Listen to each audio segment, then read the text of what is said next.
नमस्कार दोस्तों, उम्मीद है आप लोग अच्छे होंगे। तो आज हम बात करेंगे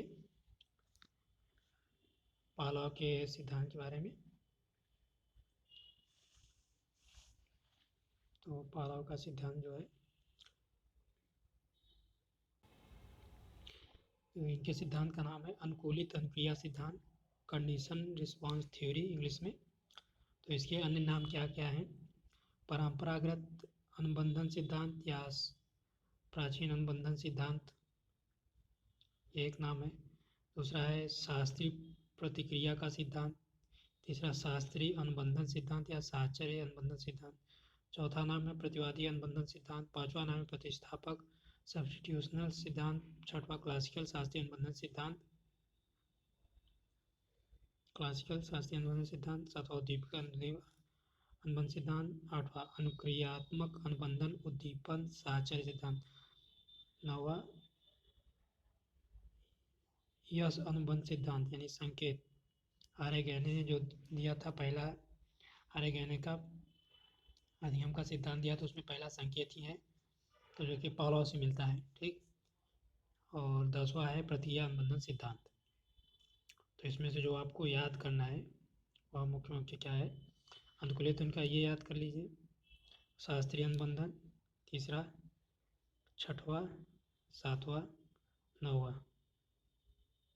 ये आपको जरूर याद होना चाहिए। बाकी याद हो या ना हो, लेकिन ये आपको जरूर याद होना चाहिए। ठीक। और इसका अर्थ क्या होता है?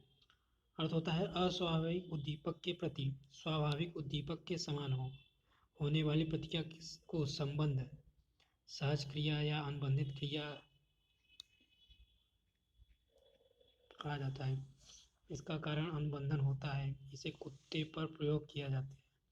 जो मूल उद्दीपक के प्रति जो क्रिया करता है वही क्रिया कृत्रिम उद्दीपक के प्रति भी अनुबंधन के कारण करने लग जाता है। तो यह क्या कहते हैं? अस्वाभाविक उद्दीपक के प्रति स्वाभाविक उद्दीपक के समान होने वाली प्रतिक्रिया को संबंध, सहज क्रिया या अनुबंधित क्रिया कहते हैं। तो आपको ये नहीं भी आता है, कोई ज़रूरत नहीं है, लिमिट लेवल पे इतना नहीं पूछा जाता। इसका कारण अनुबंधन होता है। इसे कुत्ते पर प्रयोग किया गया जो मूल उद्दीपक के प्रति क्या करता है। यहाँ तो पावलोव ने किस पे प्रयोग किया? कुत्ते पर प्रयोग किया। याद रखिए, यह करता है वही क्रिया कृत्रिम उद्योग के प्रति अनुबंधन के कार्य करने में लग जाता है। इस तो आपको यहाँ से आगे क्या जानना है? ये प्रतिपादक क्या है, कौन है? IP. Pavlov, Ivan Petrovich Pavlov किस देश के हैं? रूस के हैं। ठीक।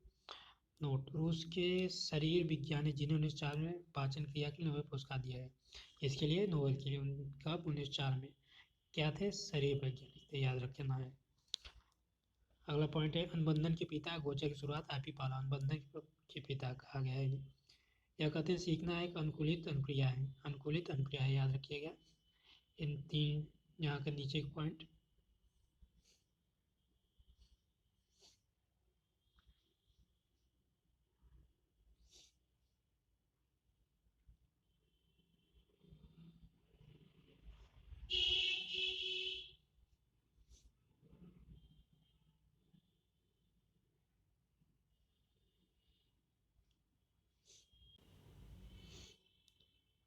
तो यहाँ पे चित्र में देखिए आप लोग, तो पावलोव ने कुत्ते पर प्रयोग किया था।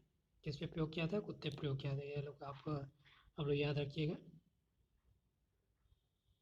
कुत्ते पर प्रयोग किया था। तो यहाँ पे देखिए कुत्ते का लार टपक रही है। यहाँ पे क्या है? इसमें गिर रहा है। ये मीटर है, ये मीटर से बताएगा क्या है क्या नहीं। ये मीटर है, लार है, ये लार यहाँ पे टपक रहा है। ठीक, यहाँ पे रखा गया है, मीटर बना है, ये मीटर यहाँ पे बताएगा। मैंने उल्टा बोल दिया। ठीक। तो कुत्ते प्रयोग किया गया। तो कुत्ते इनका प्रयोग क्या था? कुत्ते को बांध दिया गया। ठीक। और कुत्ते को खाने से पहले घंटी बजाएगी। तो घंटी बजाएगी, कुत्ता जब घंटी सुनता तो उसे अब पहले घंटी बजाई जाती है, उसके बाद फिर भोजन ला दिया जाता था। तो धीरे धीरे ऐसे कुत्ता समझ गया कि घंटी बजाया जाएगा तो भोजन आएगा। भोजन आएगा मतलब घंटी बजाई जाएगी तो भोजन जरूर आएगा। तो धीरे धीरे ऐसे कुत्ते के मुंह से लार टपकने लगी। तो एक समय ये आया कि घंटी बजा दिया गया, लेकिन भोजन नहीं लाया गया। एक कुत्ते की लार जो है तब भी टपकने लगी थी। घंटी, केवल घंटी सुन के ही लार टपकने लगी। भोजन नहीं मिला, लेकिन घंटी सुना और लार टपकना चालू। लेकिन पहले क्या होता था, भोजन भोजन भोजन दिया जाता था, भोजन देख के लार टपकता। लेकिन यह भोजन की अनुपस्थिति में पहले ही लार टपकने लगा। तो यही इन्होंने प्रयोग किया था और उसको 1 मीटर से नापा था कितना लार टपका। यहाँ पे देखिए क्या लिखा है, tube for collecting saliva from subject mouth. यहाँ पे ट्यूब कलेक्ट करने के लिए यहाँ पे ट्यूब भी उसके मुंह में डाल दिया। ठीक, अमाउंट ऑफ सलाइवा रिकॉर्डेड है, यहाँ से रिकॉर्ड होता है saliva. Harness to restrict movement by subject, इसे बांध दिया गया है। देखिए यहाँ पे बांध दिया गया ताकि वह हिल ना सके। ठीक, हिल ना सके, यहाँ बांध दिया गया है। तो कई किताबों में कई तरह से मिलेंगे, चित्र मिलेंगे, उनमें आके आपको ये याद रखना है बांधा गया नहीं बांधा गया है। कई किताबों में भी मिलेगा कि नहीं बांधा गया है। तो आपको यही याद रखना है कि क्या कुत्ते प्रयोग किया गया था, कैसे प्रयोग किया गया था। ठीक,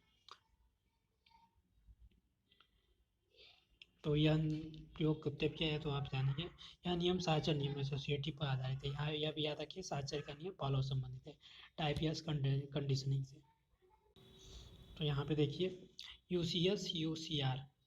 यूसीएस मतलब अनकंडीशनल स्टिमुलस, यूसीआर यानी अनकंडीशनल रिस्पॉन्स। तो आपको इसका फुल फॉर्म पता होना चाहिए यूसीएस और यूसीआर का, क्योंकि ये फुल फॉर्म याद रहना चाहिए। पूछा तो नहीं गया है लेकिन फिर पूछ सकता है। तो यूसीएस अनकंडीशनल स्टिमुलस, स्टिमुलस क्या है, उद्दीपक। अनकंडीशनल उद्दीपक। अनुबंधन से पूर्व क्या है, भोजन लाया गया, अनुबंधन से पूर्व भोजन लाया गया, यह भोजन है। ठीक, और यूसीएस लार टपकना। कंडीशनल, यह कंडीशन है तभी वो रिस्पॉन्स करेगा। ठीक, वो क्या है, कंडीशन क्या है, स्टिमुलस होना चाहिए कुछ, मतलब भोजन होना चाहिए तभी वो लार टपकेगा। ये मूल क्रिया है, भोजन जो है यही मूल उद्दीपक है। भोजन को ही ये देखो उसका लार टपकेगी। स्वाभाविक क्रिया क्या है, वही लार टपकना स्वाभाविक क्रिया है। लार टपकना स्वाभाविक क्रिया है। अब ये बाद में मूल प्रक्रिया बन गई। मूल उद्दीपक के अन्य नाम क्या है, स्वाभाविक उद्दीपक, अनुबंधित उद्दीपक, प्राकृतिक उद्दीपक। ये मूल उद्दीपक के कई नाम हैं और यही मूल प्रतिक्रिया क्या है, लार टपकना है। ठीक, तो ये सब यहाँ से कुछ क्वेश्चन नहीं पूछा जाता, डायरेक्ट याद रखना है, ऐसे ही समझ लीजिए आप। अब अनुबंधन के समय, अनुबंधन के समय क्या होगा, घंटी बजाई गई, CS conditional stimulus, UCS unconditional stimulus, UCR unconditional response. Conditional stimulus यानी क्या, कंडीशन क्या है, घंटी बजा दी गई, नहीं कंडीशन है। अनुबंधन के समय घंटी बजा दी गई, ठीक, प्लस भोजन दिया गया, भोजन दिया गया तब उसको लार टपकने की, लार क्या सोएगी। और ये कृत्रिम उद्दीपक, उद्दीपक के अन्य नाम, कृत्रिम उद्दीपक के अन्य क्या नाम, कृत्रिम उद्दीपक या अनुबंधित उद्दीपक। तो ये सब ऐसे ही देख लीजिए यहाँ से। तो यहाँ पे देखिए अंतिम स्थिति क्या है, अनुबंधन के पश्चात। अनुबंधन हो गया, यहाँ पे अनुबंधन हुआ है, अनुबंधन के समय, या अनुबंधन के पश्चात घंटी यानी CS, लार टपकना यानी CR, मतलब केवल घंटी रह गई, भोजन हटा दिया गया। यहाँ पे घंटी और भोजन दोनों थे, अब केवल घंटी ही रह गई और भोजन हटा दिया गया, फिर भी लार टपकना रहा है, उसका अनुबंधन हो गया।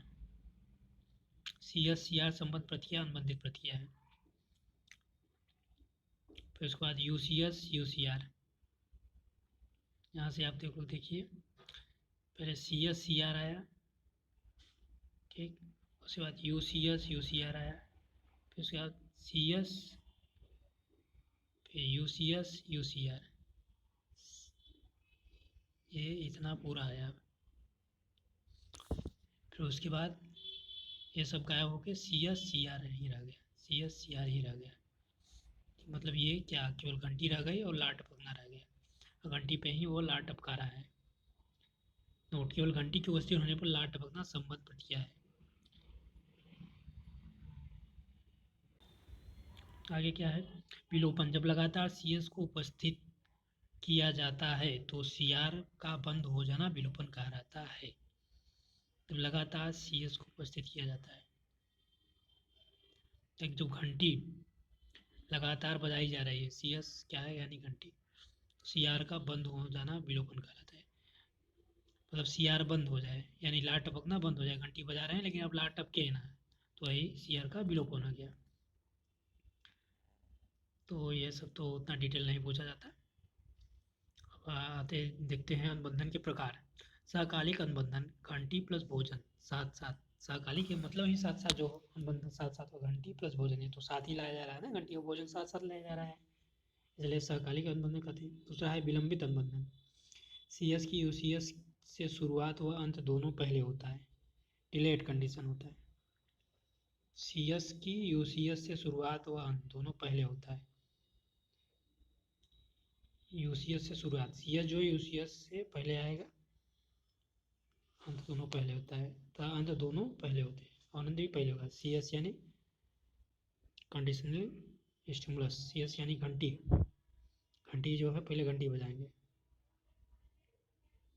तीसरा है अवशेष अनुबंधन, CS UCS से पहले लेकिन समय अंतराल होता है, ट्रेस कंडीशनिंग। चौथा है पश्चगामी अनुबंधन, UCS CS से पहले दिया जाता है, बैकवर्ड कंडीशनिंग। इस सिद्धांत में उद्दीपक सामान्यीकरण, व्यवस्थित संवेदीकरण, अनावृत्ति और विभेदन बल दिया जाता है। ये नीचे के अंडरलाइन ये मेन पॉइंट है कि इस पे बल दिया जाता है। उद्दीपक सामान्यीकरण, उद्दीपक का सामान्यीकरण हो गया, व्यवस्थित विसंवेदीकरण, अनावृत्ति और विभेदन, अनावृत्ति विभेदन और सामान्यीकरण याद रखिए।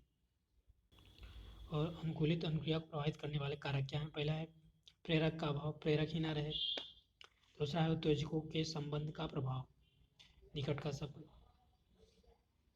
उत्तेजकों के संबंध का प्रभाव, उत्तेजक का संबंध कैसा है,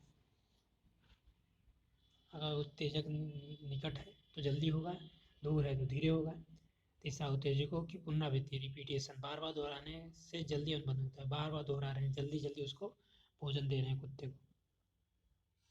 चौथा नियंत्रित वातावरण, बाधा डालने वाला नियंत्रित वातावरण, मान लीजिए कहीं म्यूजिक बज रहा हो तो उसे घंटी कहाँ जल्दी सुनाई देगी, डीजे बज रहा हो, कुत्ते को नहीं समझ रहे, वो खुद पागल हो जाएगा कुत्ता, क्या कि सुने क्या डीजे से भोजन मिल रहा है, घंटी बजाने से भोजन मिल रहा है। पाँचवा है मानसिक स्वास्थ्य अवस्था में नहीं होता है, अस्वस्थ में नहीं होता। मानसिक स्वास्थ्य कैसा है, मान लीजिए मानसिक स्वास्थ्य खराब है, छात्र का मानसिक स्वास्थ्य खराब है तो कैसे वो कंडीशनिंग का संबंध नहीं करेगा, सीखेगा, नहीं सीख पाएगा। छठवा लिंग का प्रभाव, लड़कियों में ज़्यादा होता है, लड़कियाँ जल्दी सीख जाती हैं, उन्हें अनुबंधन जल्दी हो जाता है। सातवां बुद्धि का प्रभाव, मंद बुद्धि में ज़्यादा, मंद बुद्धि में ज़्यादा बुद्धि का प्रभाव, ये सब मंद बुद्धि में जल्दी हो जाता है, वो लोग जल्दी सीख जाते हैं, ये सब कंडीशनिंग सीख के आ जाते हैं, वो कंडीशनिंग जल्दी हो जाती है उन्हें, जैसे कुत्ता जल्दी सीख गया। आठवां विभेदीकरण, डिस्क्रिमिनेशन, आयु एज छोटे बच्चों में ज़्यादा। 10वां विलोपन एक्सटेंशन, 11 सामान्यीकरण साचार्य, ये सब कोई ज़रूरी नहीं है। पावलोव सिद्धांत विशेष सीखने का आधार अनुबंधन है, ये याद रखिए, सीखने का आधार क्या है, अनुबंधन। कंडीशनिंग की बात करते हैं, पावलोव अनुबंधन कंडीशनिंग की बात करते हैं। इसके मुख्य नियम क्या है, उत्तेजना का नियम, लॉ ऑफ एक्साइटेशन। दूसरा है आंतरिक अवरोध का नियम, लॉ ऑफ इंटरनल इनहिबिशन, विलोपन का नियम। तीसरा बाह्य अवरोध का नियम, नियम नहीं पूछा जाता। चौथा है उद्दीपक, CS या स्वाभाविक उद्दीपक, UCS का क्रम। चौथा उद्दीपक सामान्य स्टिमुलस जनरलाइजेशन। छठवां विभेदन, डिस्क्रिमिनेशन, ये भी नहीं पूछा जाता नियम। अगला है 9वां है पुनर्बलन, पावलोव के सिद्धांत में भोजन पुनर्बलन, ये याद रखिएगा, पावलोव के सिद्धांत में भोजन पुनर्बलन है, ये याद रखिएगा। पावलोव पुनर्बलन की बात करते हैं, ये भी याद रखिएगा। तो इसकी विशेषताएं की बात करते हैं। विशिष्ट केवल उद्दीपक से उत्पन्न, अस्थायी व अस्थिर होता है। तीसरा संपूर्णता पर आधारित, बच्चों में अनुबंध अनुक्रिया जल्दी होगी, लड़कियों में लड़कों की अपेक्षा जल्दी होगी, अनुबंध अनुक्रिया बच्चों में भी जल्दी होती है। ये सब भी नहीं पूछा जाता। दीपक के प्रकार प्रत्यात्मक सकारात्मक। भोजन जो है सकारात्मक है, विमुखी यानी नकारात्मक। एक सकारात्मक नकारात्मक यानी दंड। दंड से भी तो बच्चा सीखता है, बच्चे को दंड से भी सीखता है, बंदर हो जाता है। बार बार अगर कोई गलत काम करे उसे बार बार दंड देंगे तो वह सीखेगा, फिर उस गलत काम को नहीं करेगा, उसमें अनुबंधन हो जाएगा दंड के बीच कि यह काम करने से मुझे दंड मिलेगा, इसलिए वह काम नहीं करेगा। और शिक्षा में उपयोगिता क्या है? क्रो क्या कहते हैं? यह सिद्धांत बालकों में अच्छे व्यवहार और उत्तम अनुशासन की भावना का विकास करता है। वह सुलेख व अक्षर विन्यास में उपयोगी है, बालक के भाषात्मक विकास में सहायक, समूह निर्माण में उपयोगी, बालक में भय को दूर करने में उपयोगी, भ्रम को दूर करने में उपयोगी। वाटसन ने खरगोश व बच्चे पर प्रयोग, ये भी याद रखिए, वाटसन ने किस पे प्रयोग किया? खरगोश व बच्चे पर प्रयोग किया। पेन मनोवैज्ञानिक किस किस पे प्रयोग किया, या आप लोग एक पन्ने में अलग से लिख लीजिए, वीडियो में कहीं मिले तो आप उसे नोट करके उस पन्ने पर लिखते जाइए किसने किस पे प्रयोग किया। वाटसन ने खरगोश पे किया और बच्चा क्या है, उनका खुद का बच्चा था, उसने अपने खुद के बच्चे प्रयोग किया। वाटसन ने नहीं कहा था मुझे चाहे जो भी बालक दे दो मैं उसे डॉक्टर इंजीनियर कुछ भी बना दूंगा, ये वाटसन ने कहा था। चौथा, आदतों के निर्माण उपयोगी, बुरी आदतों को दूर करने, जैसे पहले बता बुरी आदत छूट जाए, अच्छी आदत आ जाए। पांचवा, सकारात्मक अभिवृत्ति का विकास करने में उपयोगी। छठवां, धनात्मक व्यवहार अभिवृत्ति मूल्य के विकास सहायक। सातवां, यह सिद्धांत मानसिक रोगियों को सुधारने में उपयोगी। आठवां, यह सिद्धांत भय के सिद्धांत की सर्वोत्तम व्याख्या करता है। यह सिद्धांत शिक्षण में साहचर्य व सहायक सामग्री के उपयोग पर बल देता है। 10वां, भय प्रेम घृणा के भाव जागृत करने में उपयोग में यह उपयोगी साहचर्य अधिगम से नियम पर आधारित है। वाटसन इस सिद्धांत पर अपने 11 बच्चे अल्बर्ट व खरगोश पर प्रयोग किया। बच्चे का नाम क्या था? अल्बर्ट, 11 माह का बच्चा था, और खरगोश पर प्रयोग किया, तो बच्चे का नाम तुमको नहीं पूछा जाता है। 12वां है कदाचारी समस्या परक और सुमयाजित बच्चों के उपचार में प्रयोग, सब बताया बच्चों को सुधारने के लिए। 13, समायोजन में सहायक है। आईपी पालो विशेष क्या है? भोजन व घंटी के मध्य समय अंतराल 4 से 5 सेकंड या 4 से 5 मिलीसेकंड, ये भी नहीं पूछा जाता है। अगला पॉइंट, पालो एक उद्दीपक अनुक्रिया पुनर्वलन सिद्धांतवादी है। क्या है ये? उद्दीपक अनुक्रिया की बात करते हैं, ठीक, और पुनर्वलन की बात करते हैं, ये याद रखिए। पालाव सीखने की प्रक्रिया पुनरावृत्ति को महत्वपूर्ण मानते हैं, पुनरावृत्ति की बात करते हैं, याद रखिए। पालाव के सिद्धांत में सीखना क्या है? अस्थायी व आंशिक रूप से ही व्यवहार में परिवर्तन है, अस्थायी है, आंशिक रूप से ये। इस सिद्धांत में अनुक्रिया का नियंत्रण स्वायत्त तंत्रिका तंत्र द्वारा होता है तथा व्यवहार आंतरिक होता है। 1920 में सिद्धांत पर वाटसन व रेनर ने अल्बर्ट नामक बालक पर प्रयोग किया। यह सिद्धांत शरीर के प्रतिरक्षक तंत्र के कार्यों को समझने में सहायक है। चूहे प्रयोग, तनाव उत्पन्न पीड़ा सुनता सीखने में, ये भी नहीं पूछा जाता। अगला है आपका हल का प्रबलन सिद्धांत, रीइंफोर्समेंट थ्योरी, ठीक। तो यहाँ से केवल नाम ही आपको याद रखना है, हल का प्रबलन सिद्धांत। प्रबलन सिद्धांत किसने दिया था? हल ने दिया था। ये प्रबलन सिद्धांत यानी रीइंफोर्समेंट थ्योरी, ठीक। रीइंफोर्समेंट थ्योरी किसने दिया? हल ने दिया था। जैसे क्रमबद्ध व्यवहार का सिद्धांत, गणित निगमन सिद्धांत, मैथमेटिक डिडक्शन थ्योरी, ये याद रखिए, नाम याद रखिए। विविध सिद्धांत, आवश्यकता अवकलन सिद्धांत, सबलीकरण अवकलन सिद्धांत, चालक न्यूनता, ड्राइव डिडक्शन थ्योरी, परिष्कार सिद्धांत, निगमन सिद्धांत, प्रेरणा प्रबल ह्रास का सिद्धांत, जबकि सिद्धांत, आत्मसंशोधन सिद्धांत। नाम तो कई हैं, तो आपको याद कौन सा रखना है, पूरा रखेंगे सही, लेकिन जो मेन एग्जाम में आते हैं वो आपको कौन सा याद रखना है? हल का प्रबलन सिद्धांत, इसे लिख लीजिए नाम, हल का प्रबलन सिद्धांत, ऐसे ही याद कर लीजिए, हल का प्रबलन सिद्धांत, रीइंफोर्समेंट थ्योरी ऑफ हल। मैथमेटिक डिडक्टिव थ्योरी एक ये याद करिए, सबलीकरण अवकलन ये, चालक न्यूनता ड्राइव डिडक्शन ये, आवश्यकता अवकलन सिद्धांत ये, प्रेरणा प्रबलन ह्रास सिद्धांत ये याद रखिए। 1 2 3 4 5 याद रखिए, ठीक। तो हल ने 1915 में सिद्धांत दिया, संशोधन 1942 में और 52-53 में हुआ। ठीक, पुस्तक का नाम है व्यवहार सिद्धांत। यह सिद्धांत थार्नडाइक पावलोव के अध्ययन सिद्धांत पर आधारित है। उसी पर आधारित है, थार्नडाइक और पावलोव के अध्ययन सिद्धांत पर ही आधारित है।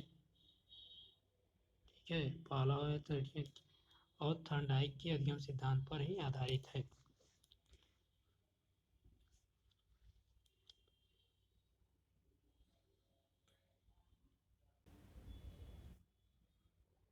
तो हल ने भी जो चूहे पे प्रयोग किया था, ठीक, कैसे प्रयोग किया? चूल्हे पे प्रयोग किया, चूल्हे पे नहीं, चूहे पे प्रयोग किया। इनके थ्योरी का नाम है SOR थ्योरी है। SOR, ये देखिए SOR, ओ का मतलब यहाँ पे ऑर्गेनिज्म यानी प्राणी होता है। ठीक, SOR। अभी तक आपने SR पढ़ा, RS पढ़ा या R पढ़ा। ठीक, ये है SOR, स्टिमुलस ऑर्गेनिक रिस्पॉन्स। तो ये याद रखिएगा, ये डायरेक्ट ऑप्शन में आपको दिया रहेगा। वैसे शायद ही पूछा गया है, एमएड में तो नहीं पूछा गया जहाँ तक मुझे मालूम है। तो किसी और एग्ज़ाम में ये पूछता है कि कौन सा थार्नडाइक का है, कौन सा स्किनर का है, तो उसमें एक ये भी रहता है या हल का है। ये चारों दे दिया है और पूछता है कौन सा है या नहीं है। ठीक, तो इन्होंने स्वयं एक सूत्र का प्रतिपादन किया, B बराबर H क्रॉस D। B यानी व्यवहार, D यानी चालक ड्राइव, H हैबिट। शिक्षा में उपयोगिता क्या है इनके सिद्धांत की? पहले आधार वाक्य क्या है ये देख लेते हैं। सीखना आवश्यकता की पूर्ति के द्वारा होता है। सीखना आवश्यकता की पूर्ति के द्वारा होता है। कोई कार्य तभी सीखा जाता है जब आवश्यकता की पूर्ति हो, अन्यथा नहीं। आवश्यकता की पूर्ति होने पर चालक की शक्ति कम हो जाती है, तथा न होने पर क्रियाशील बन जाता है प्राणी। शिक्षा में क्या उपयोगिता है? यह सिद्धांत सीखने में आवश्यकता तथा प्रेरणा के ऊपर बल देता है। व्यक्तिगत शिक्षा बल, यह सिद्धांत वास्तविक जीवन से जोड़ने बल देता है। अभ्यास पर बल, कृत्रिम प्रोत्साहन, पुरस्कार की पूर्व। स्क्रीनर के अनुसार यह सिद्धांत अधिगम का सर्वश्रेष्ठ और आदर्श सिद्धांत है। तो ये सब नहीं याद रखना है आप लोग, बस यही लाइन याद रखना है, ये का सूत्र, बस और कुछ नहीं।